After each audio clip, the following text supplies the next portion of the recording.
Welcome to movie explained in Hindi. इस video में हम एक्सप्लेन करने वाले हैं 2022 में रिलीज हुई एक Spanish Brazilian crime action thriller web series Santo. इस सीरीज में शुरू से लेकर एंड तक आपको काफी ज्यादा थ्रिल और एक्शन सीक्वेंस देखने को मिलेगा। तो चलिए वीडियो शुरू करते हैं, लेकिन वीडियो शुरू करने से पहले ऐसी फ्रेश मजेदार और लेटेस्ट कंटेंट पाने के लिए चैनल को सब्सक्राइब कर दीजिए और नोटिफिकेशन बेल भी दबा दीजिए, जिससे कि आपको ऐसी लेटेस्ट वीडियोस की नोटिफिकेशन सबसे पहले मिले। और सीरीज के अगले पार्ट की लिंक आपको डिस्क्रिप्शन बॉक्स में मिल जाएगी। एपिसोड की शुरुआत में दो बाइकर्स एक गाड़ी पर शूट करने लगते हैं। गाड़ी का बैक सीट पर 8 साल का बच्चा खेल रहा था। बाइकर्स उस बच्चे को किडनैप कर लेते हैं और गाड़ी में बैठे आदमी को शूट करके गाड़ी में आग लगा देते हैं। अगले सीन में मैड्रिड पुलिस ऑफिसर्स इस केस के बारे में डिस्कस कर रहे थे और इससे हमें पता चलता है जिस बच्चे की किडनैपिंग हुई थी उसका नाम मारियो है।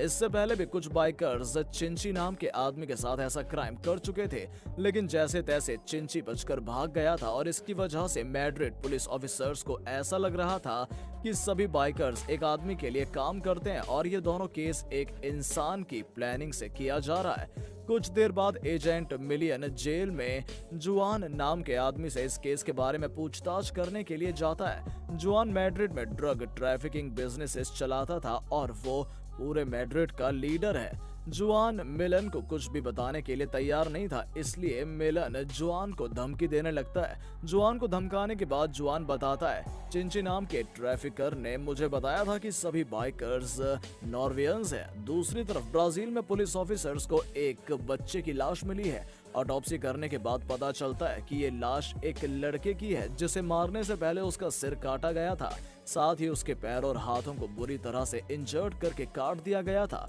पुलिस ऑफिसर्स को लग रहा था ड्रग लॉर्ड सैंटो ने ऐसा किया है, क्योंकि मारने से पहले सैंटो विक्टिम का सर काट देता है और ये उसका सिग्नेचर स्टाइल है।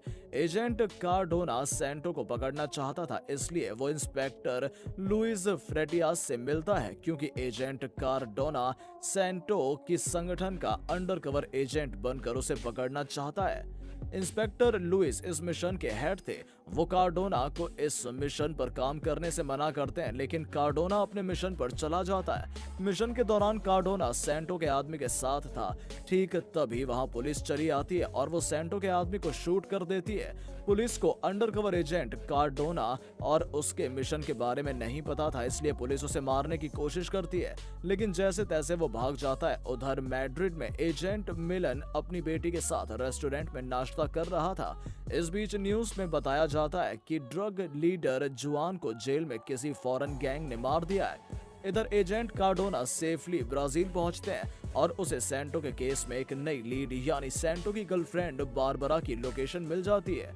बारबरा की मदद से कार्डानो इस केस को सॉल्व करना चाहता था, लेकिन इंस्पेक्टर लुइस कहते हैं ये सब कुछ पुलिस ऑफिसर्स को ट्रैप करने के लिए किया जा रहा है और ये सैंटो का प्लान है। कार्डोना रिस्क लेकर बारबरा की लोकेशन पर जाता है। बारबरा के गले में फांसी लगा हुआ था, लेकिन कार्डोना सही समय पर पहुंचकर उसे बचा लेता है और फिर वो उसे सैंटो के बारे में पूछने लगता है। बारबरा बताती है, मैं सैंटो की गर्लफ्रेंड हूँ, लेकिन आज तक मैंने उसका चेहरा नहीं देखा। सैंटो इकू पर विश्वास रखता है और इकू के लिए वो लोगों की बलि भी देता है। इकू का कनेक्शन डेथ और बलिदान से होता है। जो भी इकू पर विश्वास रखता है उसे लोगों की बलि देनी पड़ती है और सैंटो धोमे के राजा के तरह अपने लाइफ जीना चाहता था। उधर मैड्रिड में एजेंट मिलन की कलीग्स सुसी को पता चलता है कि एजेंट मिलन जुआन को जानता है और ये जानने के बाद सुसी मिलन से जुआन की इंफॉर्मेशन निकालने की कोशिश करती है, लेकिन मिलन उसे कुछ नहीं बताता है और फिर ये दोनों मिलकर सैंटो की केस सॉल्व करने के लिए निकलते हैं। इन्वेस्टिगेशन के बाद हम जान पाते हैं कि सैंटो मैड्रिड में है और उसे ढूंढने के लिए एजेंट मिलन और सुसी इंटरपोल और DEA की मदद लेंगे। इधर मैड्रिड में सैंटो एजेंट कार्डोना की गर्लफ्रेंड को मार देता है और अब सैंटो को पकड़ने के लिए कार्डोना काफी अग्रेसिव हो जाता है। दूसरी तरफ बारबरा की सिक्योरिटी के लिए उसे अटॉर्नी ऑफिस में शिफ्ट किया जा रहा था। इस बीच सैंटो बारबरा को पुलिस से छुड़वाने की कोशिश करता है, लेकिन उसका प्लान फेल हो जाता है। कुछ देर बाद कार्डोना अपने मिशन के लिए फेक पासपोर्ट बनवाकर मैड्रिड चला जाता है। दूसरी तरफ एजेंट मिलन एक बाइकर की इंफॉर्मेशन निकालकर उसे अरेस्ट कर लेता है, लेकिन बाकी पुलिस ऑफिसर्स के आने से पहले एजेंट मिलन बाइकर को कल्प्रिट का नाम पुलिस ऑफिसर को बताने से मना कर देता है। पहले बाइकर को अरेस्ट करने के बाद उसके फोन से सैंटो के केस की लीड मिलती है। उस लोकेशन में छानबीन करने के बाद एजेंट मिलन को कार्डोना मिलता है, जिसकी हालत काफी खराब हो चुकी थी और उसे देखकर ऐसा लग रहा था जैसे उसे बहुत टॉर्चर किया गया है। कार्डोना को ट्रैप से बाहर निकालने के दौरान वो सिर्फ बारबरा का नाम पुकार रहा था और हम इससे जान पाते हैं कि शुरू से लेकर अब तक मैड्रिड 6 महीने बाद का सीन दिखाया जा रहा था। अगले सीन में कार्डोना हॉस्पिटल में एडमिट था। अपने आप को आईने में देखने के बाद उसकी हालत और बिगड़ने लगती है क्योंकि उसकी हालत काफी खराब थी। कार्डोना की आंखों के ऊपर सैंटो ने उसका सिग्नेचर मार्क बना दिया था। कार्डोना काफी परेशान था, इसलिए वो हॉस्पिटल से भागने लगता है, लेकिन पुलिस ऑफिसर्स उसे पकड़ लेते हैं। कुछ देर बाद कार्डोना को पूछताछ के लिए एजेंट मिलन और सूसी उसे अपने साथ ले जाते हैं। पूछताछ के दौरान हमें पता चलता है कि कार्डोना फेक आइडेंटिटी लेकर मैड्रिड आया था और पिछले 6 महीने से कार्डोना मिसिंग है। सैंटो ने कार्डोना को 6 महीने से हॉस्टेज बनाकर रखा था, लेकिन उसने कभी सैंटो का चेहरा नहीं देखा। कार्डोना मैड्रिड में बारबरा के साथ आया था, लेकिन बारबरा गायब थी। इसके अलावा कार्डोना को अपनी किडनैपिंग के बारे में कुछ भी याद नहीं था। इस बात से एजेंट मिलन काफी ज्यादा फ्रस्ट्रेटेड हो जाते हैं और फिर सूसी कार्डोना को उस वॉल की पिक्चर दिखाती है जहां अब तक कार्डोना को हॉस्टेज बनाकर रखा गया था। कार्डोना बताता है पुराने समय में अफ्रीकन राजा अपनी जीत को सेलिब्रेट करने के लिए अपने इलाके के लोगों की बलि देते थे, साथ ही विक्टिम्स का सर भी काटा जाता था। इसके बाद राजा के आदमी विक्टिम का खून पीते थे और इस तरह से सेलिब्रेशन पूरा किया जाता था।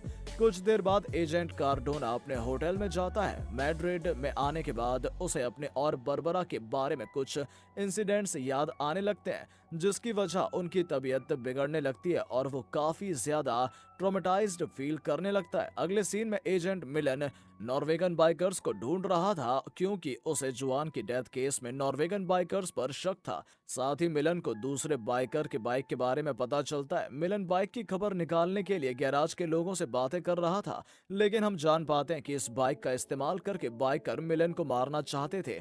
बाइक में बॉम्ब फिट किया गया था। फोरेंसिक टीम बाइक से फिंगरप्रिंट्स ले रही थी। ठीक तभी बॉम्ब फट जाता है और कुछ ऑफिसर्स की मौत हो जाती है। अगले सीन में मिलन को बाइकर की क्लू मिलती है और उसका पीछा करते करते वो एक होटल तक पहुंच जाता है। मिलन ने नॉर्वेगन बाइकर्स को ढूंढ लिया था और फिर वो बैकअप के लिए सूसी को इन्फॉर्म करता है, लेकिन होटल के बाहर मास्क पहना हुआ एक आदमी मिलन को फॉलो कर रहा था। अचानक से वो आदमी मिलन पर गोली चलाने लगता है और काफी देर तक वो आदमी मिलन का पीछा करता है, लेकिन जैसे तैसे मिलन वहां से बचकर भाग जाता है। अगले सीन में एजेंट कार्डोना को स्पेनिश पुलिस के साथ काम करने का ऑफर दिया जाता है। एजेंट कार्डोना काफी परेशान था। वो किसी भी पुलिस ऑफिसर पर भरोसा नहीं करना चाहता था क्योंकि सैंटो काफी पावरफुल है और वो आराम से पुलिस ऑफिसर्स को खरीद सकता है। साथ ही कार्डोना के फ्लैशबैक से हमें पता चलता है बारबरा ने सैंटो को बताया था कि वो एजेंट कार्डोना के साथ मैड्रिड में है, जिसके बाद उसे उन दोनों की किडनैपिंग हो गई थी। अगले सीन में फ्लैशबैक का सीन दिखाया जाता है। उस दौरान सैंटो ने एजेंट कार्डोना की मदद से एक रिचुअल पूरा किया था। साथ ही एजेंट कार्डोना को याद आने लगता है कि किस तरह से उन्होंने सैंटो को पकड़ने के लिए उसके गैंग में काम किया था। दूसरी तरफ एजेंट मिलन चिंची से फ्रस्ट्रेटेड होने लगता है क्योंकि चिंची बार बार उसे कॉल करके परेशान कर रहा था और हम जान पाते हैं कि मिलन चिंची के लिए काम करता है। इधर ट्रैफिक स्टॉप के दौरान एक आदमी 2 सिविल गार्ड को मार देते हैं। इस आदमी के आंखों के ऊपर वही निशान बना था जो सैंटो का सिग्नेचर मार्क है। सैंटो की इन्फॉर्मेशन निकालने के लिए इस आदमी को अरेस्ट किया जाता है क्योंकि सैंटो के केस में ये आदमी नया सस्पेक्ट है। साथ ही इस आदमी की पिक्चर एजेंट कार्डोना को दिखाई जाती है क्योंकि कार्डोना की आंखों के ऊपर भी वही निशान बना हुआ था, लेकिन कार्डोना कहता है कि मैं इस आदमी को नहीं जानता हूं और मैंने पहले इसे कभी नहीं देखा है। अगली सुबह एजेंट मिलन कार्डोना को अपने साथ सस्पेक्ट से मिलवाने के लिए ले जाता है जिससे कि सस्पेक्ट के साथ वो बात कर सके। इंस्पेक्टर सस्पेक्ट के साथ एजेंट कार्डोना को बात करने की परमिशन देते हैं, लेकिन एजेंट कार्डोना को देखते ही सस्पेक्ट कार्डोना से माफी मांगने लगता है। सस्पेक्ट कहता है एजेंट कार्डोना को ओपाई ने भेजा है और डर के मारे वो घबराने लगता है। वहीं कार्डोना को कुछ समझ नहीं आ रहा था। डर के मारे सस्पेक्ट वहां से भागने लगता है और इस बीच उसे बुरी तरह से चोट लग जाती है जिसकी वजह से उसकी मौत हो जाती है। कुछ देर बाद एजेंट मिलन कार्डोना को पुलिस स्टेशन वापस लेकर उससे पूछताछ करने लगता है, लेकिन कार्डोना कहता है मुझे कुछ भी याद नहीं है, क्योंकि ना तो मैं सस्पेक्ट के बारे में कुछ जानता हूँ और ना तो बारबरा की किडनैपिंग के बारे में कुछ जानता हूँ। गुस्से में एजेंट मिलन कार्डोना को धमकी देकर वहां से चले जाते हैं। इस दौरान कार्डोना नोटिस करता है टेबल पर उस जगह की पिक्चर पड़ी हुई थी जहां उसे हॉस्टेज बनाकर रखा गया था। साथ ही पिक्चर के ऊपर उस जगह का एड्रेस भी लिखा हुआ था। अपनी मेमोरी वापस पाने के लिए कार्डोना उस लोकेशन पर जाता है और धीरे धीरे उसे काफी कुछ याद आने लगता है और कार्डोना कहने लगता है कि तब बारबरा भी मेरे साथ हॉस्टेज बनी हुई थी। उस दौरान बारबरा ने कार्डोना से कहा था सैंटो ओपाई से मिलने के लिए मैड्रिड आया है और ओपाई सैंटो का मास्टर है। ओपाई ने सैंटो को हर वो काम सिखाया है जो उन्होंने बचपन से सीखा है और एक्सपीरियंस किया है। साथ ही मैंने जानबूझकर सैंटो को हमारी लोकेशन दी थी। उस वक्त कार्डोना ने बारबरा से काफी बार पूछा था कि तुमने हमारी लोकेशन के बारे में सैंटो को क्यों बताया था, लेकिन बारबरा कार्डोना की बात को इग्नोर कर देती है।